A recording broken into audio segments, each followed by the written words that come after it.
What's going on, guys? Excuse me. Got a little tool here that's going to solve some problems for you guys. Something I've been looking at for a little while, and you always hear the debate brought up about, would you trust your life to a gas block with set screws in it, or do you trust one that's pinned? Well, the problem you run into is a lot of your nice low pro gas blocks, if it's not from a gunsmith or from a company or something, they got the set screws with the dimples in the barrels, and everybody's, well, the set screws will come loose after heat, and that's true, they do. I've had some, that haven't, but they do. I like the VLTOR, ULTOR, whatever they call them. I like those quite a bit. Well, here's the solution that saves you from going to a gunsmith or anything, and this is actually made by BRD Engineering in Grand Rapids, Michigan. I've got it through Bravo Company, but what this is a gas block pin and jig. Now, all you have to do, and you can do it, you do it with the barrel on it and everything, is which I'm fixing to do mine, and I'll show you the results after it's done. You take this block and you slide it down over your barrel like such. And whenever you slide it down, lock and get it where you need it to be, there's a locking stud in here. That's a hex key, or yeah, it's a hex head. And I don't know if you can see in there or not, but anyways, there you see it. You slide that over your gas block. It's a perfect fit. Once you fit it in there, you lock your hex head down, and then as you can see, it has the perfect, it's got the holes drilled. And this thing's wide too, so if you what you do, once you put it on there, you set it in a drill press, and then when you set it in the drill press, and you can lock it down, and once you lock it down the drill press, you just and you get it nice and level where you want it, you just take the drill press and you run the, I think it's a 3/16 or something like that bit, you run it right through all the way till it touches to the side, and you can clean it out once or something, you know what I mean. And then you take this off, and then it even comes, which I thought was awesome, it even comes with these two already taper pins for it, and they're already, they look like they, I don't know if they're the same length as your standard sight base ones are or not. They look like they might be a little shorter, but they're taper pins. They're the same size, I think, as roundness and stuff as the other ones. And all you got to do is then you have the two set screws, which my barrel right now has two dimple spots for the two set screws in it. After I put this through there, and then I use the pin and jig, and then I put the pins in, it'll have the set screws plus the single style pin through the center, and which is the way Bravo Company, when they ship out their barrels with handguards that have a low pro gas block, that's what you'll see on their rifles, will be this exact same setup. This is even what they use. They use this single style pin through the bottom with the set screws also. And this is something else I've also got here.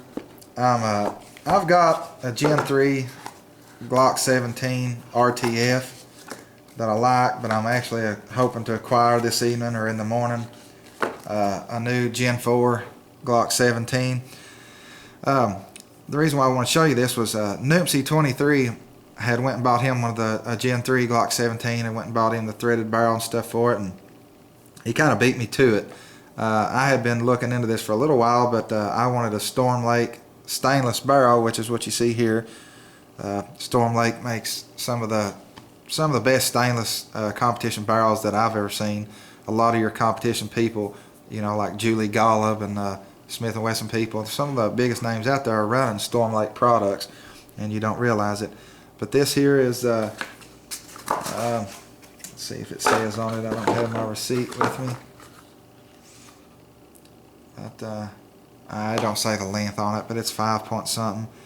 But you can see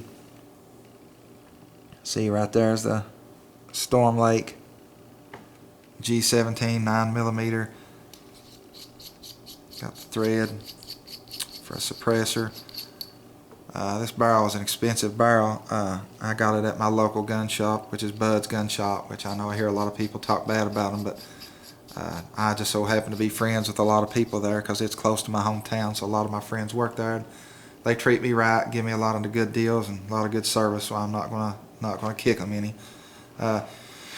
they got some of these in and have them sitting on the shelf, and this thing was 200, I want to say tax and all, 240 bucks, 240 some dollars, but it's not stainless. It was a little more expensive than the regular stainless. It's a stainless barrel, but it's coated black, which I wanted. I don't want no shiny piece on the gun, but hopefully I will get the Gen 4 by at least tomorrow, and tomorrow evening I'll put the barrel in it, and I'll post it up there. But the main video was about this here.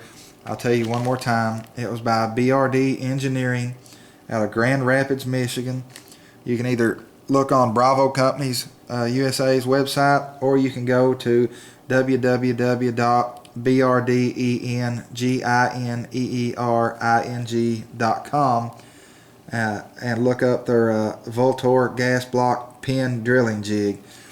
And like I said, if you build a lot of guns or a lot of uppers or anything else, and you like to use the low profile blocks, which I really do, there's a lot of nice ones out there, this is going to do the job for you. They also say that it will fit a lot of other blocks, some of them with just very little machine work done to, which I don't have any plan on changing it if it fits good and snug, or the VLTORs. I almost wonder if it'll do the Bravo company, because it looks just like it, and you would think they wouldn't change the jig and stuff. They might have, I don't know. But that's what I'm going to use anyways, because that's what it's made for. But one more time, as you can see, there's the set screw, and there's where you drill through. And it's all already 100% straight. All you got to do is, like I said, clamp it on, put it in the drill press. Drill press will keep it perfectly straight. Put a little drilling lube on it, and drill it out and clean it up a little bit, and do like you do on any other sight base. Drive the taper pin through, and there you are. Pinned gas block, and I don't think you can beat that. So let me guys let me know what you guys think about this gas block jig and stuff here. And if you got any questions, just leave me a message. Thanks.